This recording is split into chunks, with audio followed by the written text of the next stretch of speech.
Hi everyone. So this is a nice observation from someone on our reset course. I wonder what really causes beliefs to shift. Before this conversation, I would have said experiential learning. Now that still looks true, but bizarrely, without a learner or doer or knower. Yeah. Very succinctly said, and yeah, incontrovertible. It's because if we think about how beliefs were acquired, they they were just acquired, weren't they? There was no central believer. There was certainly no objective, separate decision maker saying, I'm going to believe that that's called the sky. I'm going to believe that this is my mother and father. I'm going to believe that I'm a girl. I'm going to believe that I'm a good person or a bad person. Where do beliefs come in from? How do they happen? They're acquired by a body mind that is developing a cognitive capacity wired to acquire beliefs. And the beliefs are really, I mean, they're held subconsciously, aren't they? They're held where is the subconscious? Really, the whole body is the subconscious. Um, so a belief is an embodied reality, taken in as a reality, and will remain as a reality, distorting everything, guiding everything, filtering everything until it's no longer viable. So there isn't a central believer deciding what to believe or not. It's so visible and so obvious for as a child. Like the mind can see that for children. It's just a body, mind acquiring beliefs. No central decider.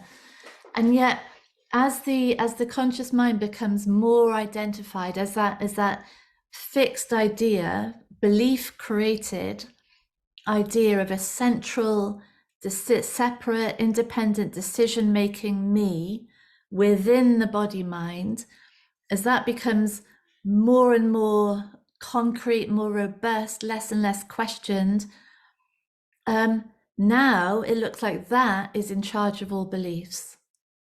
That it has access to beliefs, that it is anything other than made of beliefs itself. So yeah, so how do beliefs shift? Um, Experiential learning, yeah, because they're held in place, aren't they? They're held in place and they replicate out. They create a self, a reality, a world, other people, circumstances, events. And we're not saying nothing exists. We're saying the experience of so say this computer. We're not saying this computer doesn't exist. We're saying the experience of the computer is a function of the perceiver. So the beliefs, the meaning, the association, the conditioning, the learning, all the past memories will subconsciously create an experience of a computer that looks just like reality, but actually is a construct. And so experiential learning will, to a very, very large extent, because it replicates, because experience really is a replication out of beliefs. For most of our lives, we could say before this conversation, experience, all it was doing was reconfirming the beliefs, re-traumatizing the body when the beliefs have come from trauma. Because that's the filter, that's the delusion, that's the meaning given. So it creates this experience, and the experience, because it looks like objective, independent, separate reality, is taken as evidence that the beliefs are right. And none of that looks like beliefs being confirmed. It just looks like, yeah, this is reality. But actually what's going on is that ongoing reconfirmation of the original programming. So ideas about self and other become more and more and more and more fixed in place. So that's before this conversation, and the suffering in it is greater evidence. It creates more tension, more stress, more desperation for escape, for happiness, and all of that is like saying this is all real. But now we're saying, well, in the midst of an experience, when there is that suffering, when there is that sort of collapse really into a separate me, a separate them, all the old child conditioning coming up, all the old fears and shames and insecurity. This conversation is saying, okay, so now here's an experience which is actually a portal to truth, to old beliefs no longer running the show. And in the stillness within that experience, there might well be the ending of that old projection.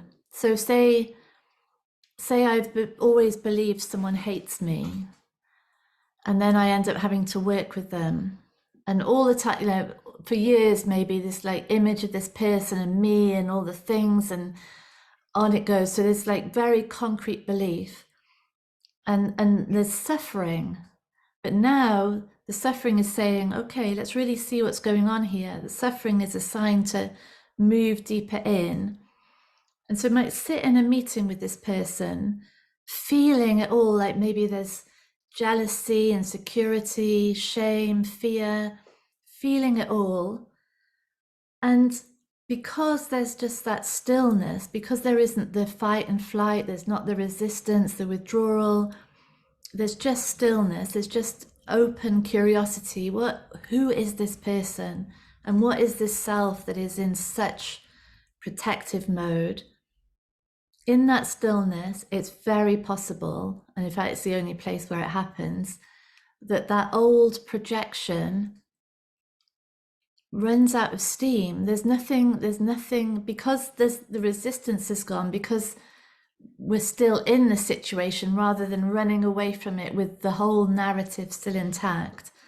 Now there's the possibility that the old projection actually just gives way to reality.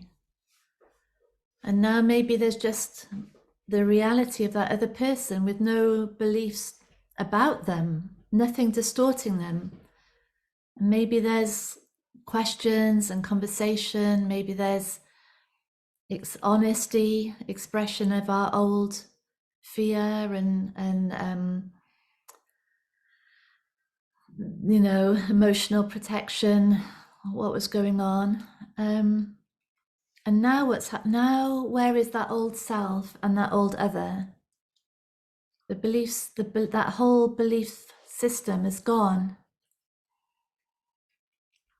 And there was no one that was doing the changing. No one was orchestrating that end of belief.